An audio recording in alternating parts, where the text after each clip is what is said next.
마켓 시그널 잡아보겠습니다. 토마토 투자 클럽 이재필 전문가입니다. 전문가님 안녕하세요. 네, 안녕하십니까? 네, 지금 시장이 보내고 있는 시그널 잘 잡아봐야 될 것 같습니다.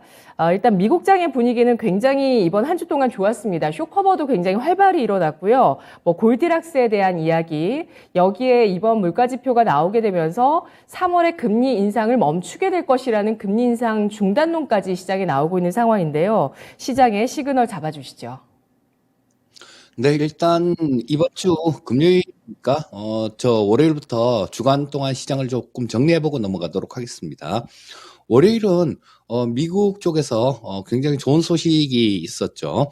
시간당 임금이 고용보고에서 나온 시간당 임금이 예상치보다 상당히 좀 낮은 그런 숫자로 나오면서 호재로 작용을 해서 갭 상승 후에 장중에 계속해서 강세를 보이는 모습이었고요. 화요일은 장 초반에 역시 강하게 출발했습니다. 하지만 121평선의 저항을 확인 후에 화요일 종가 같은 경우는 60선 아래에서 마감이 됐고요.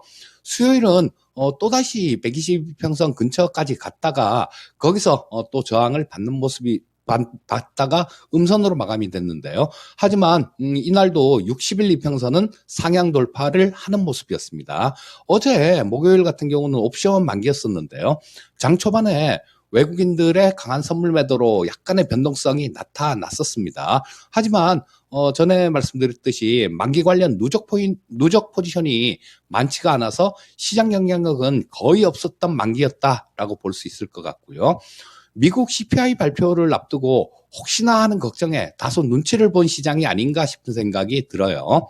자, 그리고 이번 주에 무엇보다도 좀 긍정적이었던 부분들은 중국의 목리에도 불구하고 시장은 상당히 견조한 그런 모습을 보여줬습니다. 또 조금씩 상승하면서 계단 오르듯이 저항선을 차근차근 돌파하는 모습도 보기가 좋았고요. 자, 오늘 코스피 시장이 2352포인트 이상에서 마감될 경우에는 22평선이 상방으로 전환되는 모습입니다. 지금 오늘 아침에 분위기를 보면 이건 좀 이 이상에서는 마감될 수 있을 것 같으니까 좋은 그런 흐름을 이어갈 것 같다라고 말씀드릴 수 있겠고요. 자, 그리고 미국 CPI 발표가 있었죠. 근데 이 CPI가 월가 전망치가 시간이 갈수록 계속해서 좀 이렇게 낮아지는 그런 모습이었습니다. 그랬는데도 헤드라인 CPI나 근원 CPI 모두 시장 예상치에 부합하는 결과가 나타났고요. 어떻게 이 예상치가 이렇게 정확하게 나온 것도 굉장히 오랜만에 보는 것 같습니다. 자, 전월 비해서 헤드라인 CPI는 마이너스를 기록했습니다. 그리고 물가 하락세가 이런 부분들은 뚜렷해지는 모습이에요. 자, 이거는 지금 계속해서 매파 일색으로 나가고 있는 연준보다도 올해 말 정도의 피봇을 예상하고 있는 월가 목소리에 힘이 좀 실릴 수 있는 수치다. 이렇게 말씀드릴 수 있을 것 같습니다. 네, 우리 시장 전체적인 움직임은 차근차근 저항을 돌파해 나가는 완만한 모습이었습니다. 그런 가운데 CPI 발표를 하루 앞두고서는 만기일에 좀 눈치 보기가 있긴 했지만 변동성이 크지는 않은 모습이었고요. 한 주 동안 미국에서 여러 가지 재료들을 가지고 시장에서는 이제 좀 우리가 안심할 수 있는 증거들을 찾고 있습니다. 그 가운데 하나가 시간당 임금이었고요. 또 서비스 PMI, 또 간밤에 나왔던 12월 CPI 이렇게 정리해 볼 수가 있을 것 같은데요. 여전히 서비스 물가라든지 또 주거 비용에 대한 부담 이야기가 나오고 있지만 금리가 높은 상황이고요. 또 서비스 PMI가 위축되는 국면을 보였기 때문에 앞으로에 대해서 좀 긍정적으로 지켜볼 만한 그런 환경들은 좀 조성이 되고 있는 상황은 맞는 것 같은데요. 전체적인 시장 동향과 또 우리 파생 시장의 움직임 함께 짚어보겠습니다. 어떻게 판단하실까요? 일단 미국 증시부터 좀 살펴보게 되면요. 이 소비자 물가 지수가 낮아진 시장 예상치에 부합했음에도 불구하고 장 초반에 변동성이 좀 발생이 됐었습니다. 자, 요거는 발표 이전에 시장이 물가에 대한 기대치가 너무 높아진 그런 게 주요 원인이었다라고 볼 수 있을 것 같고요. 또 같이 발표된 신규 실업수당 청구 건수가 감소한 게 요 부분이 장 초반 미국 시장의 변동성의 또 한 가지 이유였다. 이렇게 볼 수 있을 것 같아요. 자, 그렇지만 이 S&P 500 지수 차트를 보더라도 저 121 이평선을 어제 상향 돌파를 했죠. 그러고 난 다음에 상당히 안정감 있는 그런 모습을 보여주고 있습니다. 그리고 이제는 본격적으로 실적 발표 시즌에 들어갔는데요. 여기에 따라서 뭐 변동성은 나타날 수 있겠지만 상승 시도는 계속 이어질 가능성이 높다라는 생각이고요. 이 부분은 잠시 후에 다시 한번 좀 짚어보도록 하겠습니다. 저 코스피 시장 움직임 보시게 되면 이번 주에도 외국인들은 매수 기조를 계속해서 이어가는 모습이었고요. 저 아까 말씀해 주셨듯이 달러 인덱스가 하락했기 때문에 외국인들 수급에는 좀 더 유리한, 우리 시장에서는 유리한 그런 환경이다라고 말씀드릴 수 있겠습니다. 그리고 이번 주에 가장 의미 있는 부분은 20주 이평선을 상향 돌파했다라는 부분인데요. 이 20주 이평선을 상향 돌파한 주가가 2,400포인트를 돌파를 했을 경우에는 설 연휴 이후에는 이 20주 이평선마저 상방 쪽으로 방향이 전환하게 됩니다.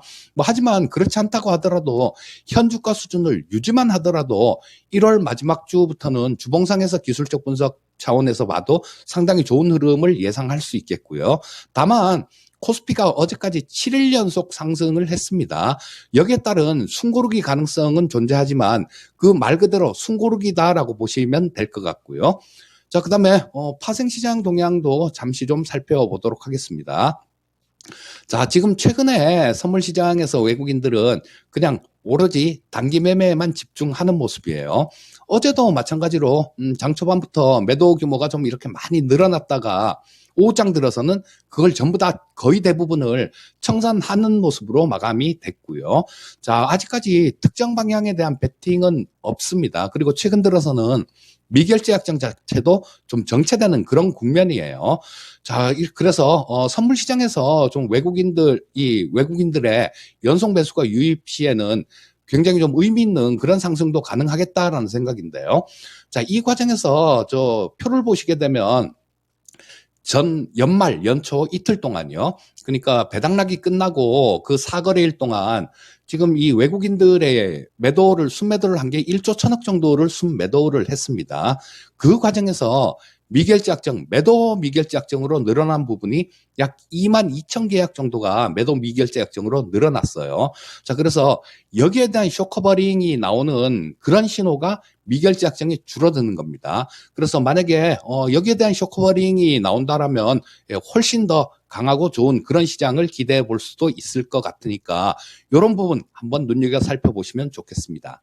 네, 선물 시장에서 외국인이 미결제 약정을 줄이면서 매도 포지션을 해제해 나갈지 관건이라고 보고 있고요. 그리고 유가증권 시장에서는 1월 들어서 어제까지 외국인의 순매수가 2조 3,400억 원까지 나왔습니다. 외국인 유가증권 시장의 매수세 꾸준하게 이어나가고 있고 달러 약세로 오늘 더 반응을 할지도 주목을 해봐야 되겠는데요. 미국장의 간밤에 변동성을 일으킨 건 견조한 고용에 대한 그 시그널들이었습니다. 신규 실업수당의 청구 건수가 감소했다는 부분들에 따라서 조금 시장의 경계감을 보였다는 측면 확인을 해봤는데요. 그렇다면 중요한 이슈들과 또 일정들 그 영향력 체크해 보겠습니다. 실적 이야기 안 할 수 없을 것 같아요. 네, 오늘부터 이제 미국 시장이 본격적으로 실적 발표 시즌에 진입하게 됩니다.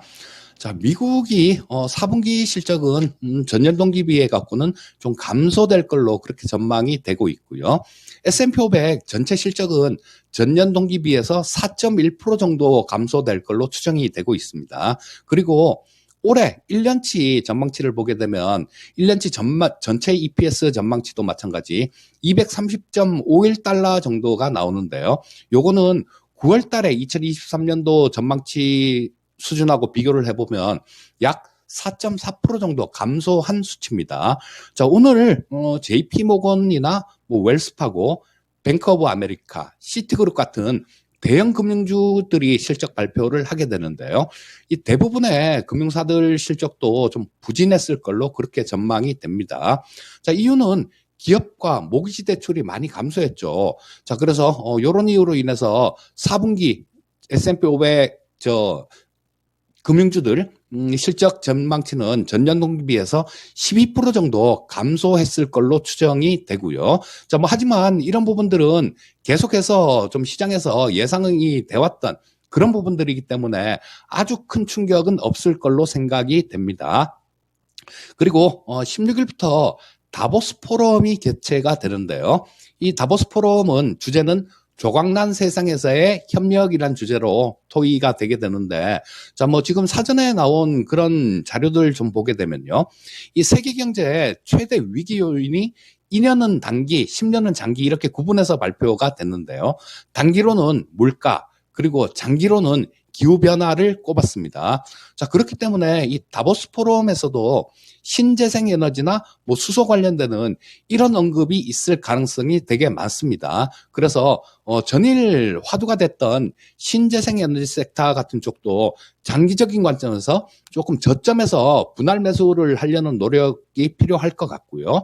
자, 그리고 또 이번 다보스 포럼에서 최대 화두는 에너지하고 식량 문제가 될 거다라는 전망이 있는데요.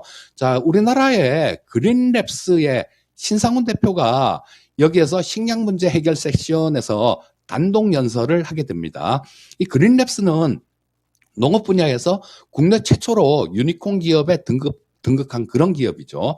자, 그렇기 때문에 스마트팜 기업 중에 유일한 상장 업체인 그린플러스 같은 종목에도 관심을 가져보면 좋겠다. 뭐 이렇게 볼 수 있을 것 같습니다. 네, 알겠습니다. 이거는 또 특징적인 내용인 것 같아요. 국내 기업인 그린랩스라는 그 유니콘 기업이 다보스 포럼에서 식량 문제 해결에 대한 그 연설을 단독으로 한다는 점 주목해 주셨습니다. 그리고 이 다보스 포럼을 통해서 중장기적으로 투자할 만한 그 섹터를 분류해 주셨는데요. 바로 신재생 에너지, 수소 포함입니다. 그리고 식량 문제 등을 꼽아 주셨는데요. 금융주의 실적 보지는 시장이 소화 가능하다 이렇게 평가해 주셨고요. 오늘 장 놓치지 말아야 할 마켓 시그널 정리해 주시죠. 자, 수요일 날 좀 말씀드렸던 부분이 있었죠. 이 아일랜드 갭이 발생됐는데요. 60분 봉상에서 보면 확실히 뚜렷하게 나타나는 모습입니다. 자, 이 강력한 반전 신호인 아일랜드 갭 발생 이후에도 시장은 꾸준히 우상향하는 그런 모습이 지속되고 있어요. 자, 뭐 최근에 조금 이렇게 휘어가는 그런 모습 또 나오기도 했는데 이런 부분들은 에너지를 응축하는 과정이다라고 이해를 하시면 좋을 것 같고요. 2400포인트를 돌파 시에는 이 보시게 되면 2500포인트까지는 특별한 저항선이 없는 모습입니다. 자, 그래서 일단 뭐 종목 쪽에 좀 더 이렇게 집중을 해도 좋겠다라는 생각인데요. 자, 대통령께서 대통령실께서 아랍에미레이트를 방문을 하죠. 근데 이 대통령실 산하의 직속에서 방산 수출 기획팀을 조직할 예정입니다. 자, 그리고 작년에 우리나라 K방산 수출 금액을 보게 되면 자, 170억 달러나 수출을 했는데요. 자, 요거는 그 전년도 2021년도에 70억 불에 비해서 엄청나게 많이 늘어난 그런 수치입니다. 자, 제가 표를 하나 준비했는데요. 요게 대형 방산주들 영업이익 추정치하고 주가 등락률을 나타낸 건데요. 자, 여기 파란색으로 표시가 됐다고 영업이익이 적자였다라는 얘기는 아니고요. 전년도 그러니까 2021년도보다 늘었을 때는 빨간색으로 표시를 냈고 줄어든 기업은 파란색으로 표시를 냈습니다. 자, 근데 LIG 넥스원 같은 경우는 계속해서 영업이익이 꾸준히 늘어나는 그런 모습이죠. 2022년도에 주가가 34.4% 정도 상승을 했는데 올해 들어서는 어제까지 12.04%가 하락했습니다.